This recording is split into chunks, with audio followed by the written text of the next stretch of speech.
bedanya mah sama GERD itu apa sih dok sebenarnya? Oke, kalau untuk bedanya sendiri, kalau mah ya, aku bahas dulu ya mah. Jadi mah ini tuh sebenarnya asal katanya itu dari bahasa Belanda. Nah itu artinya adalah lambung gitu. Jadi kalau mah ini adalah gejalanya atau keluhannya itu di lambung gitu. Jadi mah ini kalau dalam istilah medis itu namanya gastritis.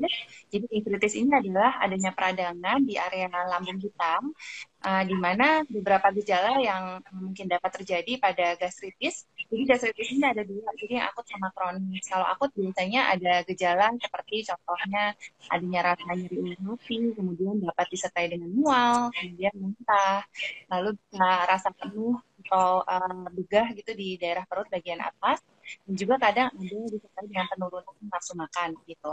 Nah, sedangkan kalau si mah yang kronis, ini biasanya sering sekali tanpa gejala, atau walaupun ada gejala, biasanya gejalanya itu ringan, atau nggak terlalu berat. Nah, hati-hati ada yang sakit mah, karena kalau misalnya nggak diobati atau didiamkan gitu saja, si mah ini bisa menyebabkan komplikasi. Salah satunya adalah dapat terjadi luka atau peradangan di lambung, sehingga akan menyebabkan bisa meningkatkan risiko terjadinya perdarahan di saluran cerna gitu. Jadi harus hati-hati. Iya. Penyebabnya itu karena infeksi. Infeksinya itu bisa yang paling sering tuh karena Helicobacter pylori itu yang paling sering, atau bisa disebabkan kami sering menggunakan obat-obatan untuk menghilang rasa sakit tuh. Itu kalau yang penggunaan secara terus-menerus itu bisa meningkatkan resiko terjadinya mah. Maka penyebab lain mungkin karena pola makan yang salah, entah melewatkan waktu makan atau makan yang terlalu pedas, asam gitu. Atau karena mengkonsumsi alkohol atau merokok juga bisa meningkatkan resiko terjadinya sakit mah gitu. Nah, terus kalau untuk GERD sendiri, GERD ini kan sesuai namanya singkatannya dari gastroesophageal reflux disease ya. Gitu. Jadi keluhannya atau gejalanya pada GERD ini beda sama mah. Kalau ini kan di lambung. Kalau GERD ini gejalanya itu di kerongkongan atau kalau di medis itu namanya esofagus gitu. Nah, jadi GERD ini adalah suatu penyakit yang penyebabnya itu karena adanya aliran balik atau reflux dari asam lambung masuk ke kerongkongan bagian atas gitu. Itu namanya GERD.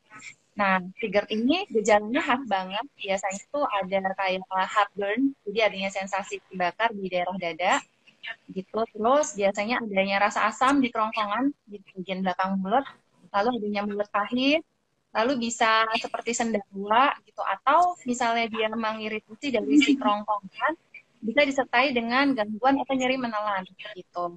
Nah, si GERD ini juga ternyata gejalanya bisa keluar dari si kerongkongan, gitu. Kalau misalnya dia mengenai daerah laring, laring ini adalah saluran pernafasan yang ada pita suaranya. Nah, dia itu bisa menyebabkan suaranya serak, kemudian bisa menjadi batuk.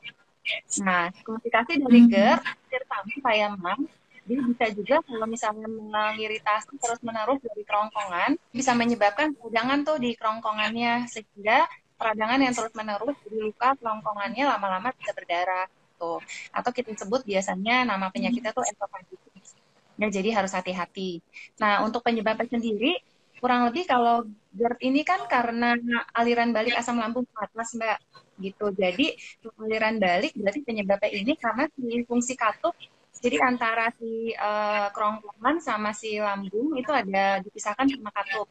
Nah, GERD ini penyebabnya karena fungsi katupnya terganggu. Nah, terganggunya karena apa? Ada beberapa pola makan atau pola diet yang salah yang bisa menyebabkan si katup ini jadi terbuka gitu. Jadi aku akan jelaskan itu saja. Atau yang kedua, penyebab lainnya bisa karena obesitas. Jadi ternyata Oke. orang obesitas kenapa bisa meningkatkan resiko GERD?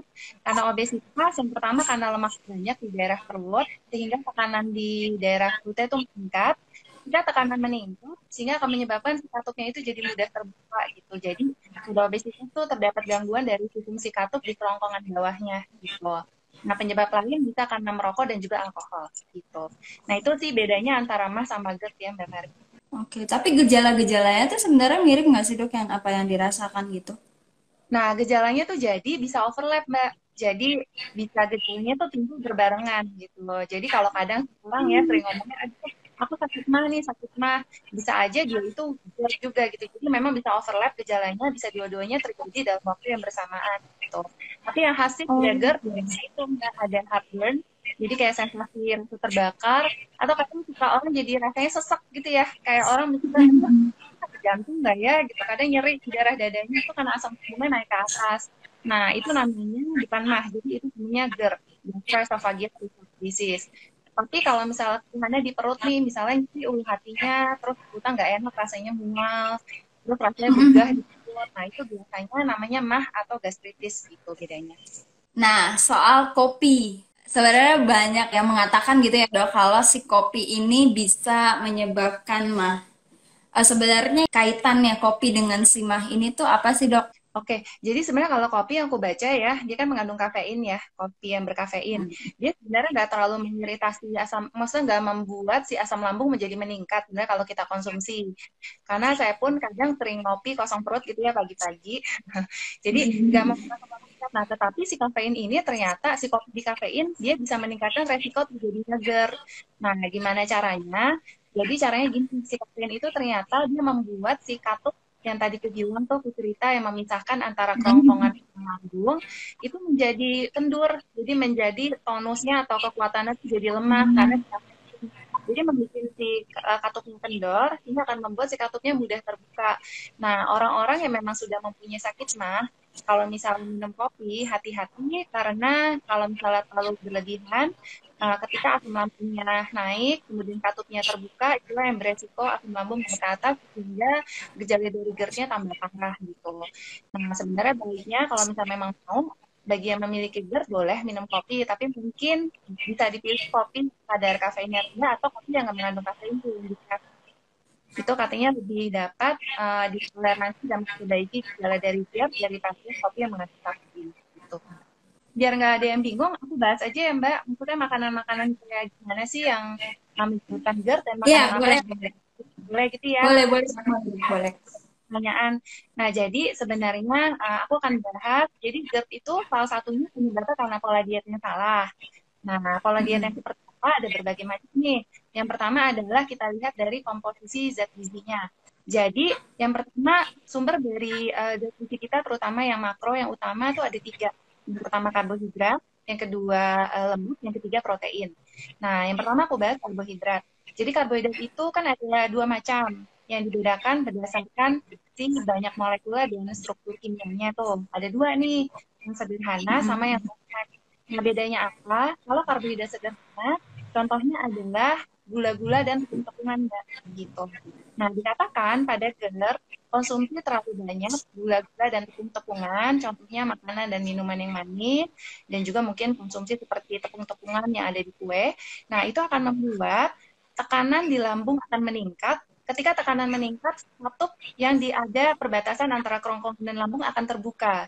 Nah, sehingga akan meningkatkan resiko si asam lambung naik ke atas, reflux ke kerongkongan. Sehingga pada GERD, kita boleh atau mengurangilah sebisa mungkin konsumsi dari makanan dan minuman yang manis. Nah, jadi karbohidrat apa yang boleh dipilih? Jadi banyak banget penelitian yang memperlihatkan konsumsi rendah karbohidrat. Jadi diet rendah karbohidrat pada GERD itu bermanfaat karena dapat mengurangi episode reflux atau aliran balik asam lambung ke atas dan juga dapat memperbaiki gejala GERD yang ada. Nah, berapa banyak sih dibilang rendah karbohidrat?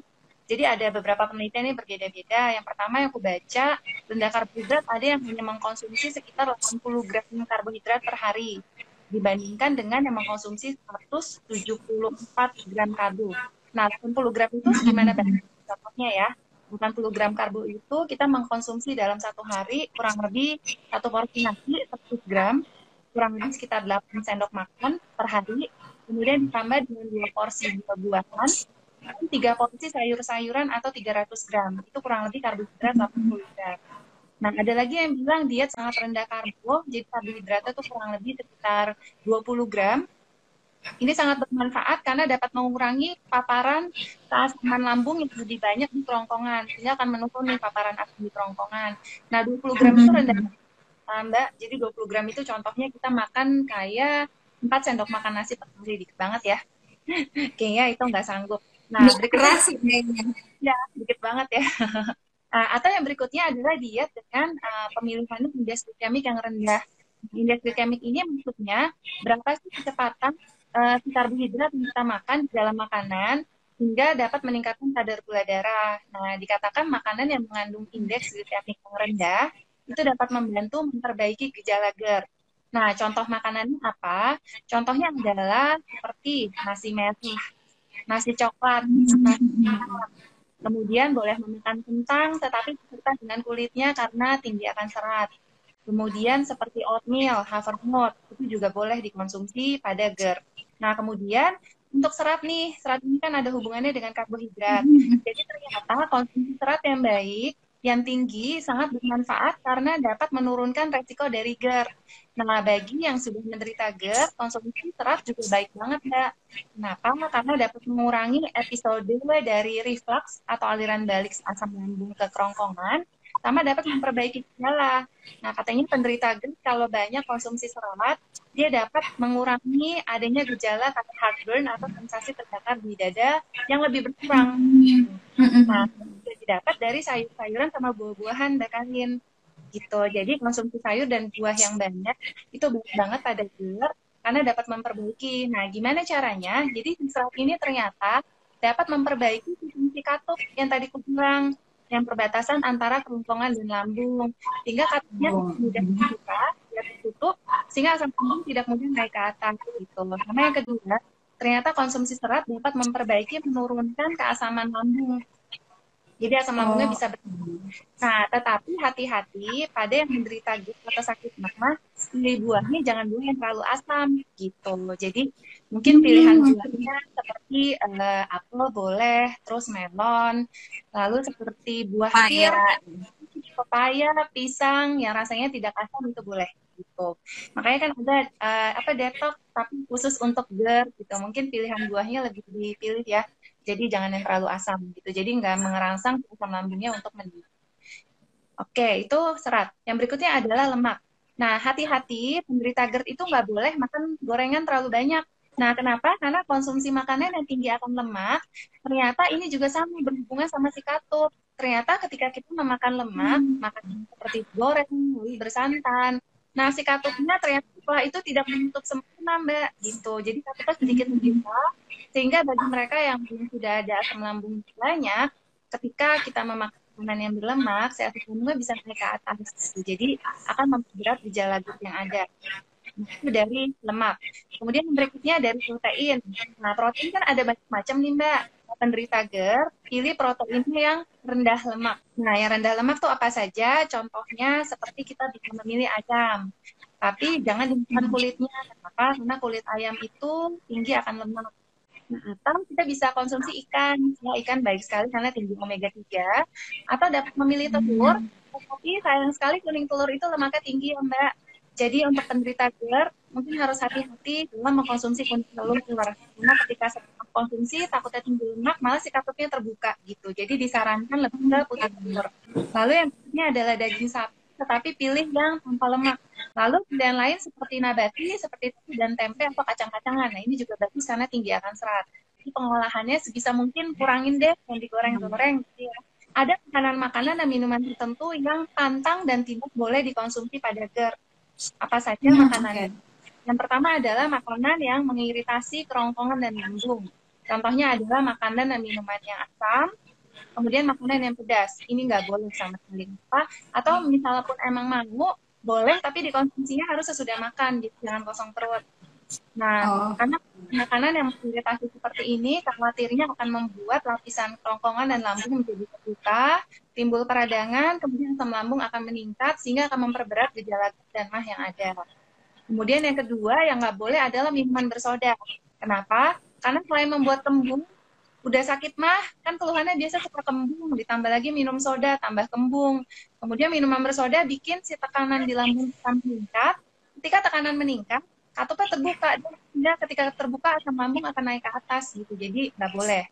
Kemudian berikutnya adalah mengkonsumsi seperti kopi yang tadi aku bilang mengandung kafein. Kemudian coklat, kemudian min dan juga alkohol. Nah, ini juga meningkatkan resiko si katup akan terbuka. Nah, ketika katup terbuka, asam lambung jadi naik gitu. Itu adalah contoh makanan yang memang harus dihindari pada penderita GERD dan juga MAH. Nah, sebenarnya MAH dan GERD ini bisa sembuh nggak sih, Dok? Dan bagaimana pengobatannya? Kalau masalah sembuh yang tadi aku bilang, jadi sebenarnya kalau yang terjadi kalau sudah gastritis ya, itu kan atau mah, itu kan memang si lambung itu memang sudah luka atau ada peradangan di lambung gitu. Nah, Mm-mm. sebenarnya kalau dibilang sembuh sampai sembuh total walaupun dengan obat-obatan itu mungkin tidak bisa. Nah, tetapi obat-obatan ini membantu agar si produksi dari asam lambung ini akan ditekan gitu. Jadi dapat mengurangi resiko asam lambung dapat reflux atau aliran balik ke atas gitu. Nah, yang dapat dilakukan kalau memang kita sudah GERD atau menderita MAH, memang yang paling baik jadi coba perbaiki makannya yang tadi aku jelaskan. Jangan mengkonsumsi makanan dan minuman yang manis, kemudian jangan makan gorengan atau makanan yang bersantan. Ketika kita makan bersantan, lemaknya tinggi, pasti GERD-nya akan kambuh. Kemudian konsumsi tinggi serat dari sayur-sayuran dan buah-buahan. Dan konsumsi serat yang cukup juga dapat menurunkan resiko terjadinya GERD. Gitu. Jadi, coba konsumsi serat yang cukup setiap hari, apalagi setiap kali makan tidak boleh lupa untuk makan sayur. Sama Mm-mm. mungkin pada GERD itu yang tadi aku bilang hindari makanan-makanan yang tadi merangsang, kemudian makannya porsi kecil tetapi lebih sering gitu, sama jangan berbaring atau tidur setelah makan. Jadi kalau bisa kasih jarak kurang lebih sekitar 3 jam. Sama satu lagi Mbak Karin, kadang mah itu sering dipicu sama stres. Jadi harus manajemen stres. Jadi kita tanpa sadar nih, misalnya kita stres, loh kok kambuh ya mahnya, padahal udah makan nih, makannya teratur hari ini. Kenapa kok jadi sendawa terus, gitu, asam lambungnya naik ke atas. Nah, salah satunya karena stres. Gitu. Jadi mungkin bagi yang stres atau banyak pikiran gitu, mungkin harus dikelola juga manajemen stresnya agar dapat mengurangi kekambuhan dari gejala dari GERD gitu. Sebenarnya kan udah banyak orang, apalagi customer X buah juga, duta sehat pun juga detox gitu dok. Padahal mereka punya MAH dan GERD. Sebenarnya detox berapa hari yang disarankan? Untuk penderita GERD dan MAH itu aman banget untuk mengkonsumsi si serat ya, karena si sayur dan Oh, buah ini kan sediakan serat gitu. Jadi kalau mm-mm. yang setahu yang ini kan bakarin punya kan dalam bentuk yang ini kan, yang botol yang sudah cold press Ya. juice ya. Nah kalau si cold press juice ini, aku juga langganan sama bakarin beli. Jadi di cold press juice ini memang dia itu ini karena dia di prosesnya dingin ya, terus dia kan nggak pakai pisau gitu, jadi dia cuma ditekan si itunya di press, Betul. jadi membuat si vitamin ini memang lebih bagus. Nah jadi sebenarnya kalau untuk detox ya, kalau untuk penderita GERD boleh-boleh aja, ya tapi pastikan sebelum detox mungkin lihat nih kalau memang gejalanya lagi akut banget nih, misalnya lagi ada Nah, gejala ya, misalnya lagi perutnya nggak enak, kebung, lagi muntah ya mungkin konsumsi obat-obat itu dulu atau jadi. dokter. Tapi kalau misalnya enggak, nggak ada masalah. Oke, terima kasih untuk sahabat sehat yang udah nonton. Makasih juga Dokter Feni. Semoga Sama-sama, eh, sehat, semoga sehat selalu bisa. ya, sukses. Iya. Oke, sampai jumpa di Kamis selanjutnya. Sampai Terima kasih.